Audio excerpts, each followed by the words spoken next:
I had a hard time choosing between the iPhone 17 Pro and the iPhone Air this year. It is undeniable that these are Apple's most premium iPhone offerings, and they're also the most interesting. But something else happened this year, and that is that Apple made the normal iPhone 17 way too good of a value to ignore. Just like no one can ignore me on top of this giant structure. Or it's more of a stone, really. And people are taking notice. Models of the iPhone 17 are still sold out across multiple stores and online orders, and this is not spread equally across all iPhone models. The iPhone Air is really available for pickup anywhere, and the iPhone 17 Pro is facing delays, but nowhere near as severe as the regular 17. That's not something you would expect when the 17 is the only iPhone model that did not receive a fresh look this year. It looks exactly the same as the iPhone 16. And I think even Apple was caught off guard with how popular this iPhone model turned out to be, because it has led to an unexpected smartphone boom for Apple with record sales numbers and record revenue. So what is it about the iPhone 17 that makes this phone so popular? Why is it resonating with people when last year's iPhone 16, which looks almost exactly the same as this phone, didn't? Well, the only way to really figure that out is to give up my iPhone 17 Pro and use the iPhone 17 to see what consumers are missing out on or what they're not missing out on. Well, the first thing I noticed after switching out my 17 Pro for the 17 was how I wasn't really missing much of anything. This has an identical form factor to my iPhone 17 Pro, with the same 6.3-inch display size and the same exact display, like literally down to every spec, the same resolution, the same brightness levels, the same anti-reflective display coating. It even now has the faster refresh rate, which used to be an exclusive feature on the Pro model. It's all right here on the regular 17. Even when I went to turn the screen off, I was greeted by a subtle transition to an always-on display, another feature available now on the regular iPhone model that used to only be on the Pros. And if it wasn't for this green color, I think I would have forgot during this experiment that I was just using the regular iPhone. Well, actually, that's not quite accurate, because another thing I did notice when using this phone is that it felt lighter and a lot less dense than my 17 Pro, which checks out because the iPhone 17 is indeed lighter and less thick than the 17 Pro. And it's this particular area right here where I think this phone is resonating with customers, because once you realize that the 17 has all the same baseline features as the Pro with the same exact base storage for $300 less, that is a big part to the appeal of this phone. It's that despite the different look on the back, on the front, the day-to-day experience is exactly the same. And when you account for that, I also think that this uptick of sales for Apple might not even be from the typical Apple user.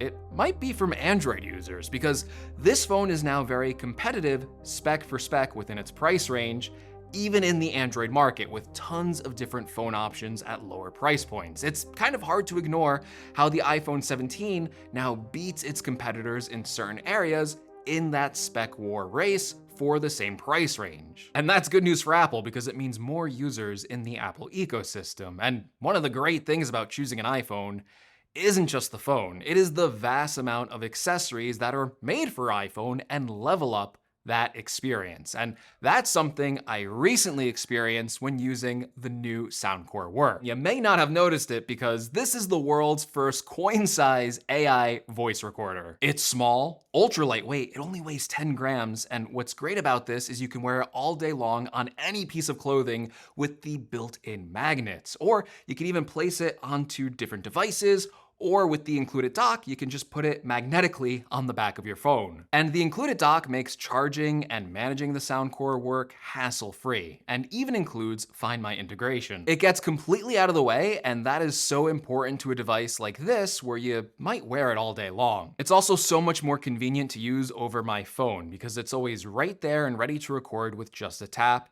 without fumbling for my phone in my pocket so I don't miss out on key moments that I want to record. For such a small device, it's also impressive how crystal clear the audio is, and the microphone easily picks up my voice or other voices within a 5-meter radius. And the real superpower of this device is how good the transcriptions and summaries are. I've had a few calls with clients while wearing this device, and instead of my usual routine of taking notes, I just let the Soundcore Work do all the work for me, and it got all the key details down for my meeting, which let me focus on the actual conversation, and I didn't have to worry about jotting down notes. And one of my favorite features about the Soundcore Work is the handy little double tap gesture, letting me quickly highlight important areas in the recording. And I just love that small, satisfying haptic feedback whenever you activate this feature. And with 8 GB of internal storage, you can record up to 250 hours of audio. So if you want a superhuman recording companion, check out the link in the description and use the code SOUNDCOREAI for $35 off and 6 months of pro membership for free. Act fast because this ends November 19th. However, you can still enjoy a 20% Black Friday discount afterwards. And thank you to Soundcore for sponsoring this video. Now, one area you would expect a significant compromise going for the normal iPhone 17 model is performance. I mean, Apple did a great job marketing all the advancements they made in their more expensive iPhone models with the A19 Pro chip. And if you saw the event, you know the Pro model has exclusive vapor chamber cooling technology, which levels up its performance even more. That leaves the iPhone 17 the only model with the regular A19 chip, which makes it seem like an afterthought. But is it? I don't know what I was expecting, but I was expecting to notice something by now. Maybe my iPhone 17 would dim faster in brighter sunlight. Maybe it would feel drastically hot to the touch after scrolling through TikToks or Instagram. Or maybe some of the more intensive games that I might play on my 17 Pro, I would notice degraded performance or drop frames or just something different with the normal 17 that I couldn't get on the more expensive model. And that really didn't happen. And in my day-to-day usage with the iPhone 17, I never felt the pain of needing more power. I never felt like this phone wasn't fast enough. Still, there had to be one area where there's going to be a difference. And perhaps it's the most obvious one.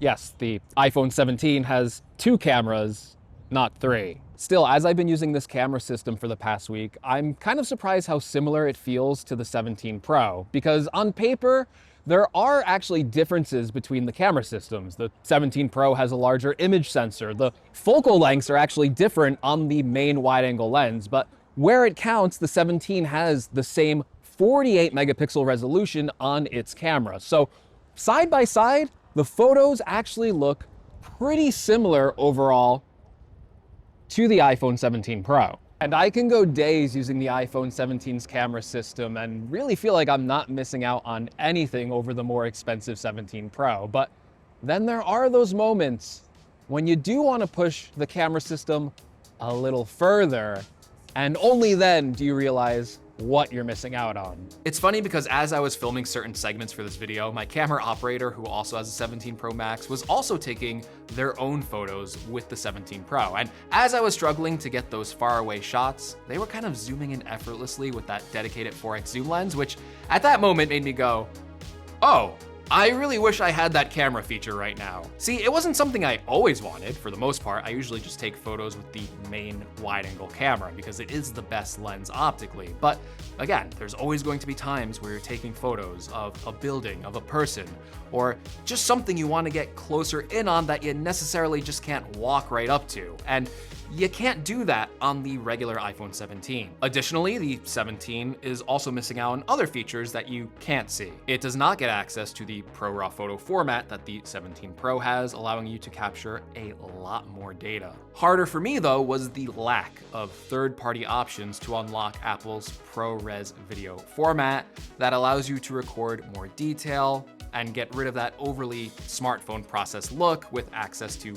log footage. There still isn't a solution for that, which is probably one of the features I'd miss the most. Still, this thought exercise on what the 17 was lacking made me realize that if, well, Apple just added a telephoto lens and expanded their camera formats to the regular iPhone 17, this would just be an iPhone 17 Pro, and that phone already exists. I think that's why the normal iPhone model is resonating so much with customers this year. The value proposition of choosing this model is really clear on paper this time. You're only missing a few finer specs on the 17 Pro, and you're saving a lot. You're saving $300 to get almost the same phone without a zoom lens and maybe an hour less in screen on time in real world usage. You might have noticed I started this video talking about the iPhone Air as well, but I didn't really mention it in this video as having advantages over the 17, because it kind of doesn't. I mean, the iPhone Air is $200 more, and what does that get you? Well, it gets you a slightly larger display, and it's thinner. And don't get me wrong, I am a fan of that bleeding edge design on the Air, but when it comes strictly to value and features, well, you actually get more by going for the 17 and paying less. That includes an extra camera and a big feature, more battery life. It's why even though this iPhone isn't the exciting one with the new design, this iPhone gets all the outward-facing upgrades that are noticeable. A brighter, more scratch-resistant display, 120 Hz anti-reflective coating, a higher resolution front-facing camera with center stage and a wider field of view for making selfies easier, and a faster A19 chip where it matters. So in the end, a reason why the 17 is so popular this year is because, well, you're really not giving up much unless you really care about having a zoom lens or the Pro camera formats that you can get on the 17 Pro. Sure, there's a couple other subtle differences between this phone model, but really, it's stuff most people won't even notice, which is why this phone is doing really well and selling really well. But here's the kicker.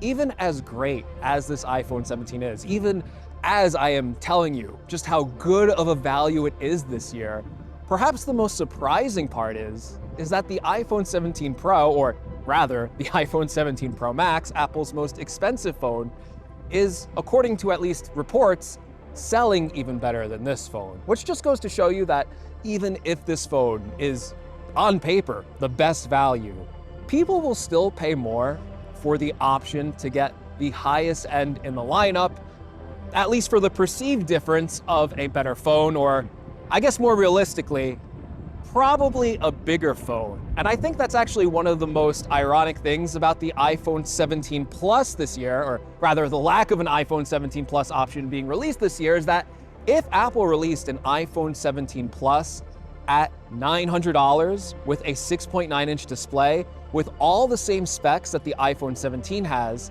I actually think that model would probably be more popular than the iPhone Air, which isn't necessarily selling well, because what a lot of people want is just a big phone with really good specs and really good battery life. So what happens when you make a phone too good? People buy it more than they would have otherwise.